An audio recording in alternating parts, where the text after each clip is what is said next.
Any questions? Or yes? And you're doing the estimate of the cost. For example, take an example of the elderly.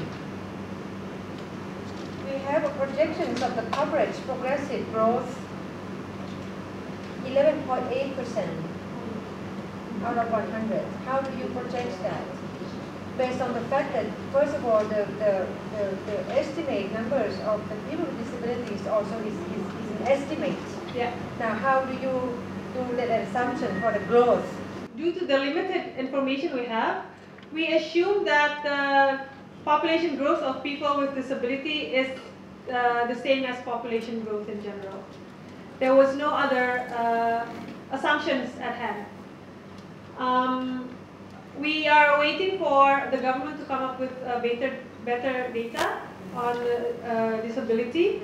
But for now, certain groups are considered to grow unless there are, for instance, a big national disaster. Then, of course, you would have to assume different because the number of people with disability would have to increase more. But for now, it is assumed to grow with the population growth. Yes. What do you mean when you say take-up rate? Take-up rate is basically the increase of coverage you have over the time spread.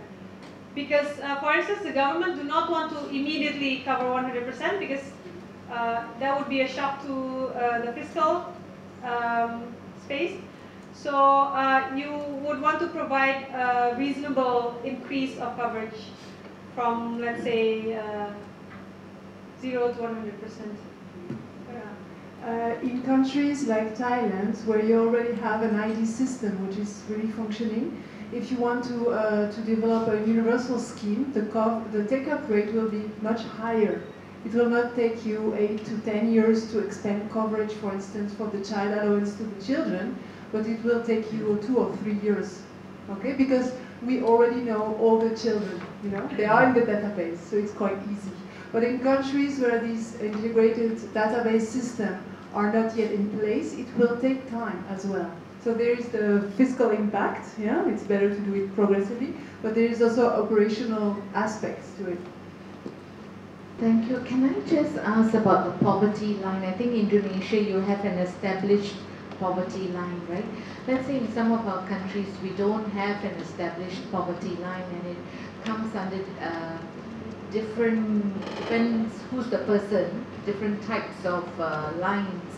What would you do under such a costing approach? Because I noticed under elderly and disabilities, already the poverty line is a bit different, including inflation by about a few 50,000 plus rupiahs, or 75,000 rupiahs if my math is correct. So how do you gauge that? You know, in your two costings already. One is if there's no poverty line, then how do you do your estimation? And why then in this particular case, the poverty line for disabilities and for the elderly, it seems to be slightly different. The costing, your costing, and I'm trying to understand that. Is it to get the buy-in? Actually, the poverty line used is the same. Maybe not poverty line, I'm using it wrongly. The amount of benefit that you're asking for. And, the amount, yeah. And based on poverty line and inflation. Yeah. So we had the option, those are options. You have the poverty line, which is around 220. And this program happens to give 300,000, which is slightly higher. The idea behind the program that's already existing is that these vulnerable people require slightly more because they need assistance, because the people with severe disability cannot do daily activity on their own. They need assistance and probably some more medication, for instance. So that was decided slightly above the poverty line. So it was purely a decision made. Some of it is very political, I would say. And in case there is no poverty line, I think you can make a few scenarios. for instance, you can take the $2 a day poverty measurement, which is quite, it's not always accurate, but if that's the best you can have. Or you can also make your own assumption of the daily goods required for survival.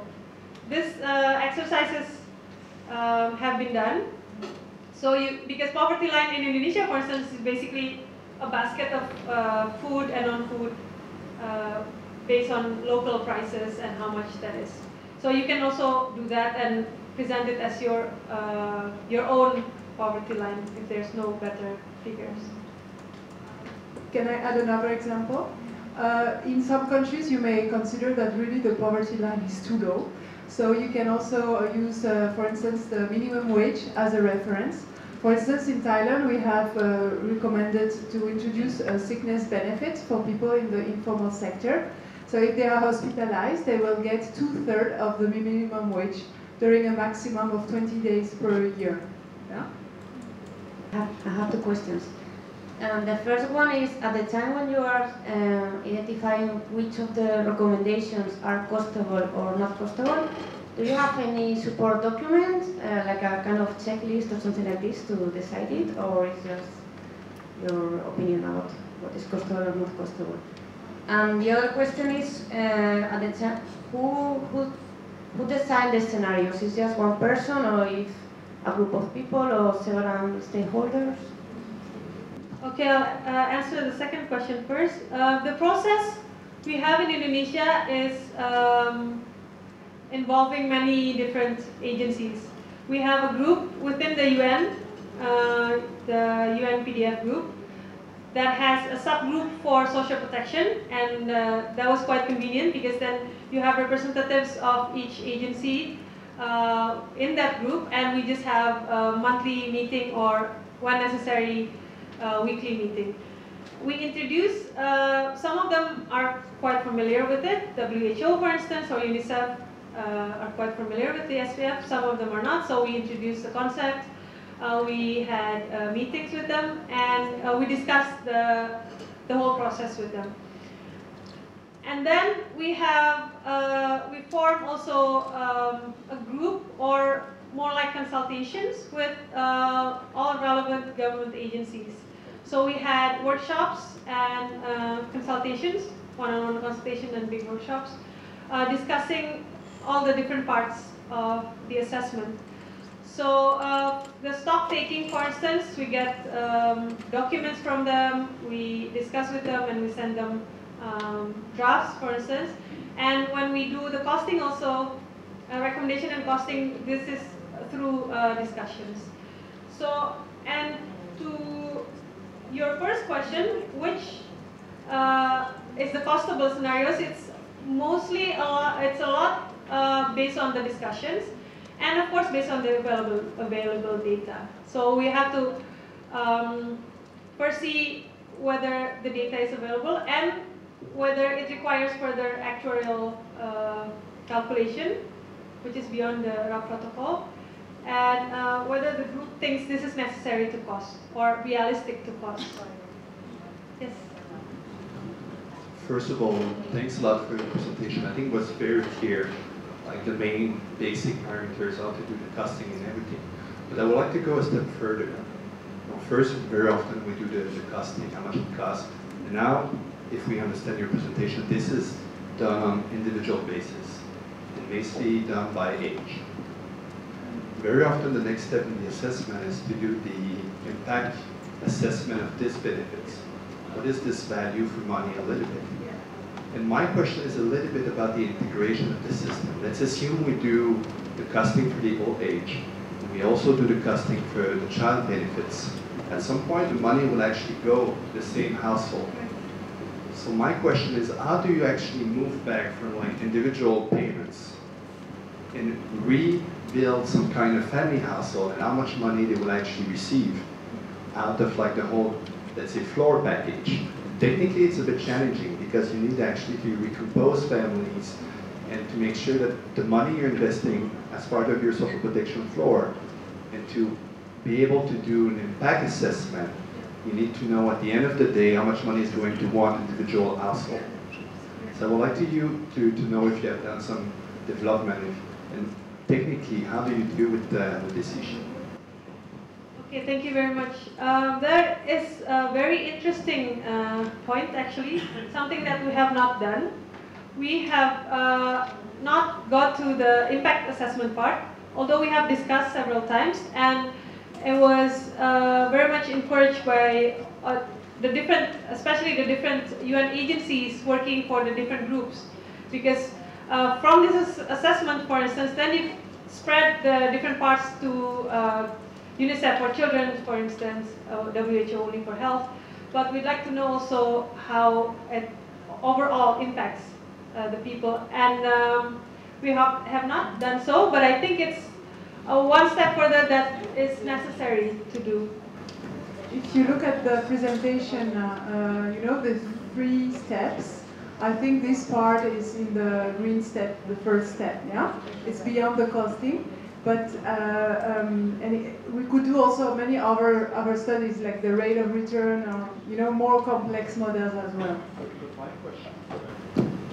Yes, I think impact assessment is on one side, but I think my question was how much money is actually going to one household. I think we're still in the costing element of it.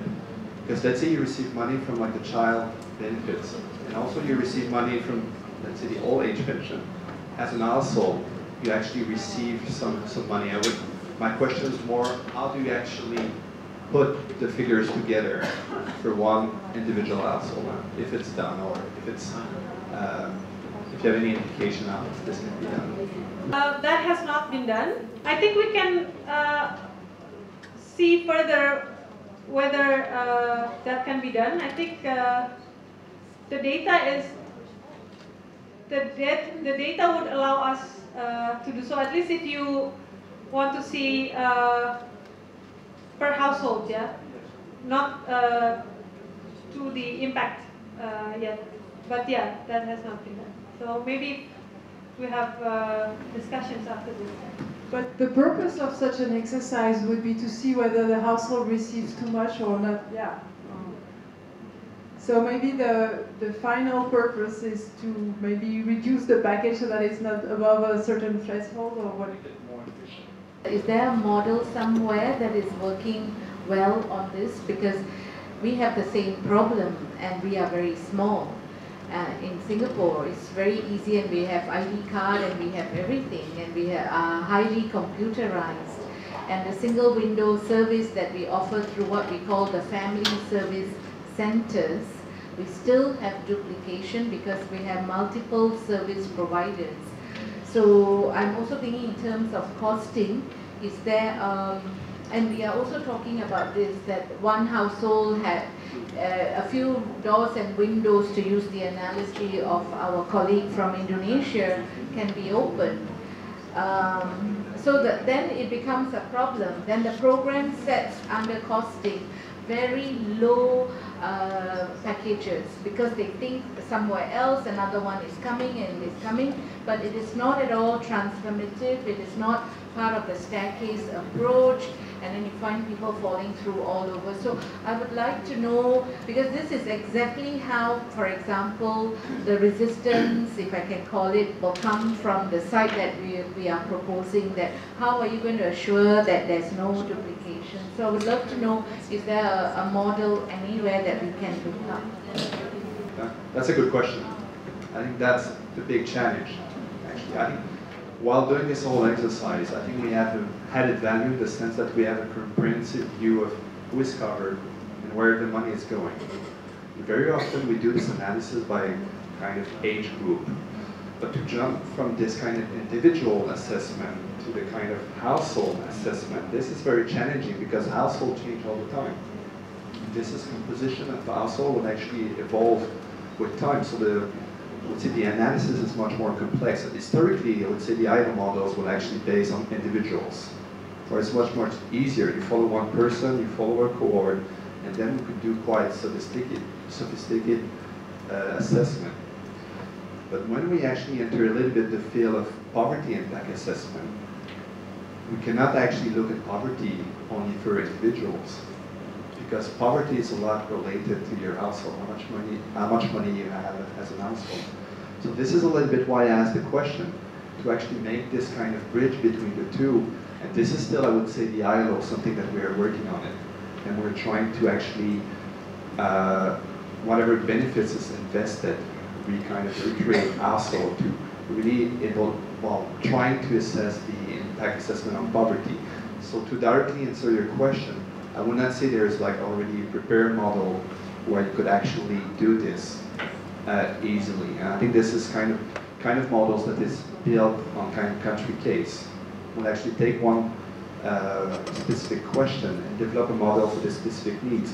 But I will not see any generic models in actually doing this, and we could share this model around the world and be convinced that's going to work for their own country, because it's very country specific, and this is very often based on technical cooperation project. But it's a very good question, and technically it's a good question. It's not like a straightforward answer to give you a proper answer.